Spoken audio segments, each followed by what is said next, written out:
Assalamualaikum warahmatullahi wabarakatuh.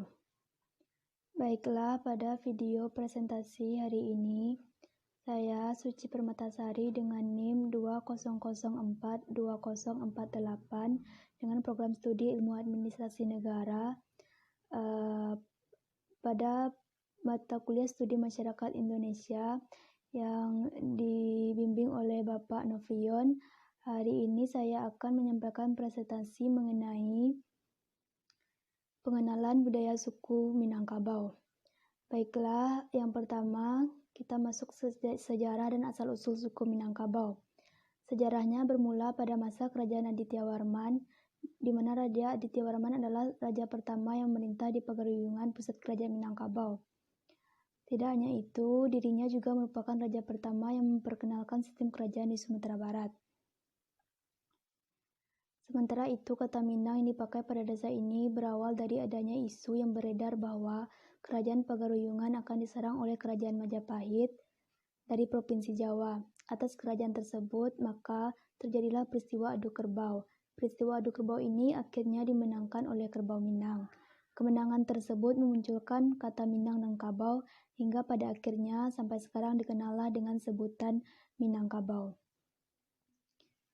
Baiklah, pembahasan yang kedua yaitu mengenai nilai-nilai luhur yang dianut. Yang pertama yaitu matrilineal. Hingga saat ini masyarakat Minangkabau merupakan masyarakat penganut sistem matrilineal terbesar yang ada di dunia. Matrilineal sendiri adalah salah satu aspek utama yang mengidentifikasikan identitas rakyat Minang. Adat dan budaya rakyat Minang menempatkan pihak perempuan bertindak sebagai pewaris harta pusaka serta kekerabatan. Bagian kedua yaitu bahasa Minangkabau. Bahasa Minangkabau merupakan salah satu bahasa daerah yang banyak memberikan sumbangan terhadap kosakata bahasa Indonesia. Hal ini disebabkan karena banyaknya sarjana Minang yang berkontribusi dalam pembentukan bahasa Melayu baku yang kelak menjadi bahasa Indonesia. Yang ketiga yaitu sistem kekerabatan. Pariuwak kampung serta suku merupakan kelompok kekerabatan masyarakat yang ada di suku Minangkabau. Etnis dipimpin oleh seorang penghulu suku yang dikenal juga dengan Datuk Kampuang. Yang keempat yaitu harta pusaka. Dalam budaya Minangkabau terdapat dua jenis harta pusaka, yakni harta pusaka tinggi dan rendah. Harta pusaka tinggi merupakan warisan turun-temurun dari leluhur yang dimiliki oleh suatu kaum, sedangkan harta pusaka rendah merupakan hasil pencarian seseorang yang diwariskan menurut hukum Islam. Baiklah, pembahasan yang selanjutnya yaitu puncak-puncak budaya Minangkabau. Yang pertama, kesenian Minangkabau. Sebagai salah satu etnis yang terkenal, etnis Minangkabau memiliki beragam atraksi dan kesenian.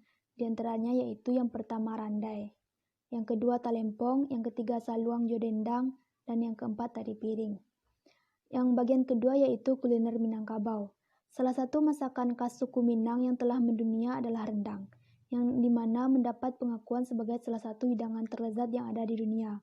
Selain itu, masakan khas suku Minang lainnya diantaranya yaitu asam pedas, soto padang, sate padang, dan dendeng balado. Yang ketiga yaitu objek wisata. Sumatera Barat dikenal sebagai daerah yang memiliki berbagai tempat wisata yang indah dan sangat diminati oleh para wisatawan. Di antaranya yaitu Jembatan Siti Nurbaya, Jam Gadang Bukit Tinggi, Danau Singkara, serta lain-lainnya. Baiklah, bagian keempat yaitu olahraga Minangkabau. Suku Minangkabau juga memiliki olahraga tradisional yang hingga kini masih dilestarikan dan menjadi hiburan bagi masyarakat Minang dan juga wisatawan yang datang ke Minang. Olahraga tersebut diantaranya pacuan kuda, pacu itik, sipak rago, atau takraw. Baiklah, materi selanjutnya yaitu tokoh-tokoh nasional bersuku Minangkabau. Yang pertama, Muhammad Atta. Muhammad Atta lahir di Bukit Tinggi 12 Agustus 1902 dan wafat di Jakarta pada 14 Maret 1980. Muhammad Atta adalah pejuang kemerdekaan Indonesia, konseptor Pancasila dan Undang-Undang Dasar 1945, sekaligus proklamator kemerdekaan Republik Indonesia bersama Bung Karno. Yang kedua yaitu Sultan Syahrir. Sultan Syahrir lahir di Padang Panjang pada 5 Maret 1909 dari ayah keturunan Koto Gadang dan ibu seorang bangsawan Melayu keturunan Minang. Di awal merdeka menjadi Perdana Menteri, memperjuangkan pengakuan kedaulatan RI sekaligus pencetus pertama politik bebas aktif. Yang ketiga yaitu Tuanku Imam Bonjol. Tuanku Imam Bonjol lahir di Bonjol, Pasaman pada 1772. Tuanku Imam Bonjol adalah salah satu pemimpin pasukan Padri melawan tentara Belanda. Bagian selanjutnya yaitu tokoh-tokoh internasional bersuku Minangkabau. Yang pertama yaitu Yusof bin Ishak. Yusof bin Ishak adalah presiden pertama Singapura kelahiran 1910. Kedua orang tuanya asli Indonesia. Ayahnya seorang Minangkabau dan ibunya seorang Melayu Langkat, yaitu di daerah Sumatera Utara. Yang kedua yaitu Ahmad Khatib Al-Minangkabawi. Beliau adalah orang Minangkabau asli yang pernah memiliki reputasi di Arab Saudi. Nama Ahmad Khatib Al-Minangkabawi pernah menjadi satu-satunya orang non-Arab yang menjabat menjadi imam besar di Masjidil Haram Mekah. Yang ketiga, Zubir Said. Beliau adalah orang Minang yang lahir di Vordenskjold, sekarang Bukit Tinggi, di Sumatera Barat, Indonesia. Dialah putra Minangkabau yang menciptakan lagu kebangsaan Singapura, yaitu Majulah Singapura.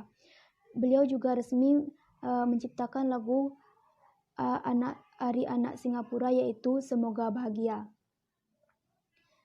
Materi selanjutnya yaitu mengenai masalah atau isu yang terjadi di Minangkabau saat ini. Pada saat sekarang ini terdapat berbagai ancaman yang melanda ranah Minang, seperti narkoba, seks bebas, dan perilaku buruk yang dengan menghirup lem yang telah merusak generasi muda Minang. Bahkan, berdasarkan data, pemakaian narkoba di Sumatera Barat sudah pada kondisi darurat memprihatinkan, yakni sudah mencapai lebih kurang 200.000 kasus. Fakta ini paling banyak terdapat di Kota Padang, Kota Pariaman, Payakumbuh, dan Kabupaten Pesisir Selatan.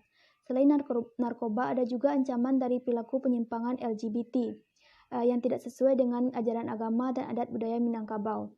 Kondisi ini setiap tahunnya terjadi peningkatan yang sudah sangat memprihatinkan.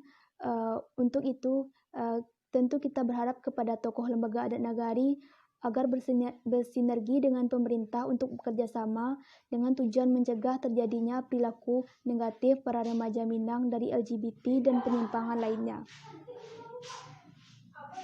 Baiklah, kesimpulannya dari presentasi saya hari ini yaitu kebudayaan Minang memiliki ragam budaya yang memiliki potensi besar bagi kekayaan kebudayaan Indonesia.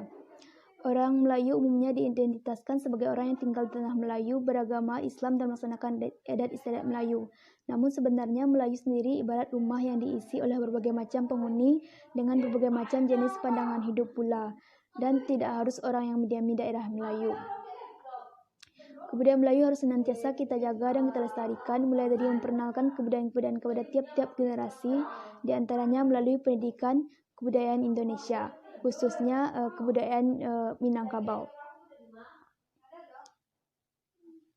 Baiklah, hanya itu presentasi saya pada hari ini.